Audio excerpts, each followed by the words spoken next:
সাংবাদিক বন্ধু বান্ধৱীসকল আপোনালোকে ইতিমধ্যে অৱগত যে নেপকোৱে যেতিয়া পানী এৰিলে আমাৰ এই যিটো মথাউৰি 1979 চনত বনোৱা হৈছিল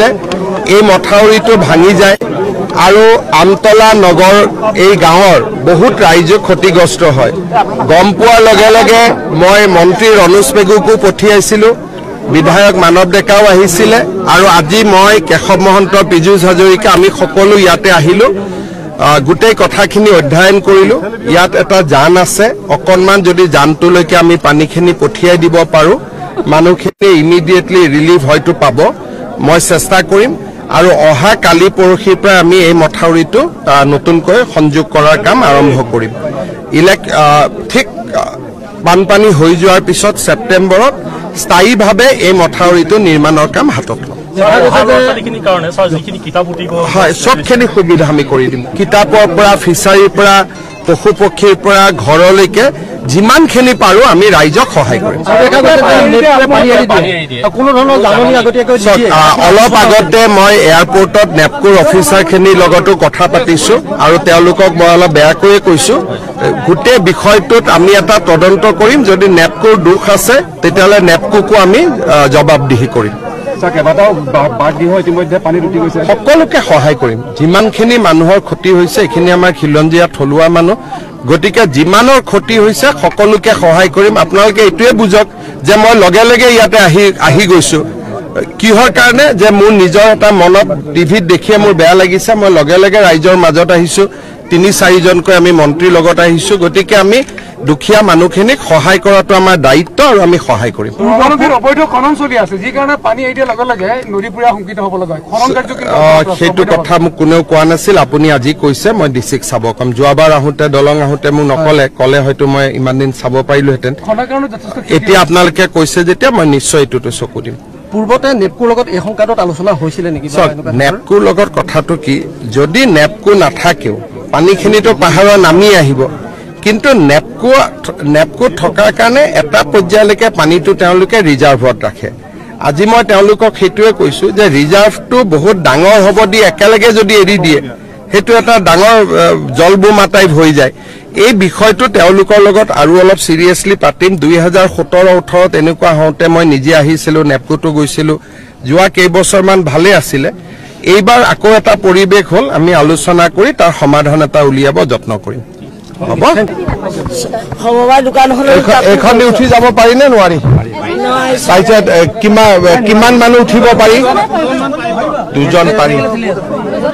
তাৰ পিছত ইয়াতে মানে এই ভেলখনত দুজন উঠিব পাৰি আপনি উঠিছে মই তাতে উঠিছো মই ঘৰটো সেইটো পাৰে ইটো পাৰে কেনেকে আহিলে ভূখণ্ডি যাব পাৰি নেকি এফালে এজনে পাৰিব ছাৰ এজনে পাৰিম না আপুনি পাৰিব এখনে নোৱাৰিব নাও লাগিব চবে নোৱাৰে এখন ভেলত চবে নোৱাৰে মানে আমাৰ অভ্যাস নাই নহয় পৰি যাব পাৰো আচ্ছা গাঁৱৰ মানুহখন ৰাইজক এতিয়া মোক যিটো আমাৰ মন্ত্ৰীয়ে কৈ আছে আমি যদি জানটো কাটি দিওঁ জানটো আগত কাটি দিওঁ আৰু মথাউৰিটো লগে লগে মাৰি দিওঁ তেলে অসুবিধা হ'ব নেকি আপোনালোকৰ আগত জানটো কাটি দিলে বেলেগ মানুহে বেলেগৰ মানুহ নাই কাটিব পাৰিব তাত মানুহ নাই কালি আমি এটা চাই লওঁ যদি আহকচোন কোনে বুজাব খুজিছে আহক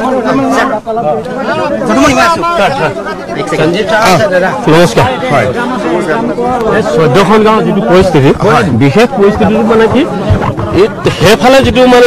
এই মাথাউৰিটো যদি সেইফালে গৈছে সেই মাথাউৰিটো বৰ্তমান যদি খুলি নিদিয়ে 3 মাহলৈ পানী এনেকেই থাকিব নহয় মথাউৰিটো খুলি দিয়াতকৈ জানটো খুলি দিলে কি হ'ব সেই দেখে জানটো কথা কৈছে জানটো খুলি নিদিলে 3 মাহ স্কুল কলেজ ল'ৰা ছোৱালী সব একো নাই মই এইটো সুধিছো বেলেগ মানুহ অসুবিধা নহয় কিন্তু লগালগ মই যদি জানটো খুলি দিওঁ আপত্তি কৰা মানুহ কোন আপত্তি মানুহ 14খন গাঁৱৰ মানুহে কোনো আপত্তি নকৰে এটাই কৰিব লগে লগে এটাই কাম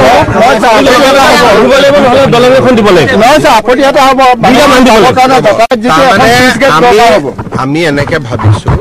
যদি জানটো এতিয়া কাটি দিওঁ দি পেলাই মথাউৰিটো মাৰি দিওঁ তেতিয়াহ'লে পানীখিনি ওলাই যাব কিন্তু জানটো বান্ধি দিওঁতে তাৰ মানুহে আকৌ আপত্তি কৰিব মানে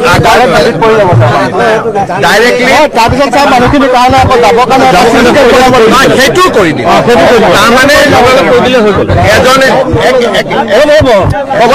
কৈ আছে তাৰখিনি শুনকচোন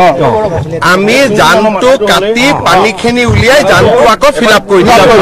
চুইচ গেট এতিয়া বনিব নোৱাৰে কাৰণ চুইচ গেট ইটা চিমেণ্ট লাগিব এইটো নহয়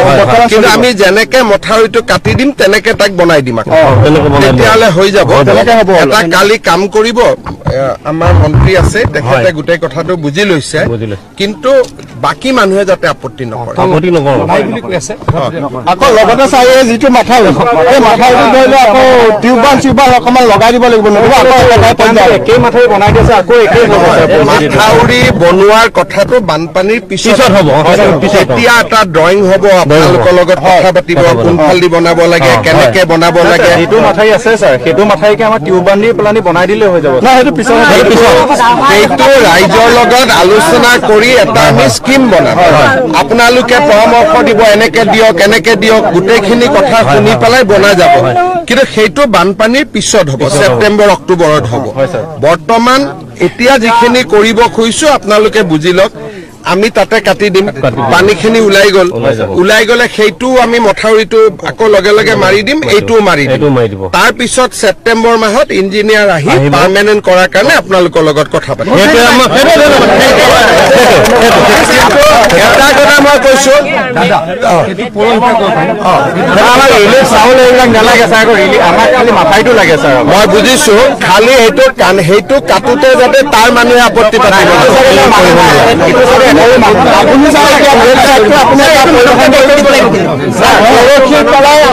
কাম আৰম্ভ কৰি দিম মানৱেও চাব আৰু মন্ত্ৰীও আহি চাই যাব যিখিনি মানুহ যিখিনি ডেমেজৰ আছে সেইখিনি আপুনি যদি এপাক সেইপিনে চাই দিয়ে ৰাস্তা নাই ইয়াতে নাও নাই নহয় যাবলৈ জেগা আছে যি নহওক আজি মই ৰঙা নদী গোটেইখিনি আৰু আপোনালোকে গাঁৱৰ প্ৰতিনিধি আপোনালোকৰ পৰা গোটেইখিনি কথা বুজিলোৱে গতিকে আপোনালোকে যিটো পৰামৰ্শ দিছে মই সেইটোৱে মানি লৈছো সমস্যা মানে আপুনি মানুহ দেখিলে ঘৰ যাৰ যাৰ ভাঙিছে গোটেইখিনি আপোনালোকে ধুনীয়াকৈ সহায় পাই যাব যিমান আছে মাছ তাতকৈ অলপ বেছি আছে মাছ অলপ মাছ কি কৰিব লাগিব বেছি আছে ইয়াত পানীটো উলিয়াই দিলে মাছখিনি মাৰিব পাৰিব ফিচাৰী ভাঙি এলাই কৰি দিলে তেতিয়াহ'লে আপোনালোকে ফিচাৰীৰ ক্ষতিপূৰণৰ কাৰণে আপোনালোকৰ নামটো সোমোৱাই লওক আপোনালোকে জনাব লাগিব কেইটা ফিচাৰী আছিলে সেইমতে আমি ফিচাৰী ক্ষতিপূৰণ দি দিম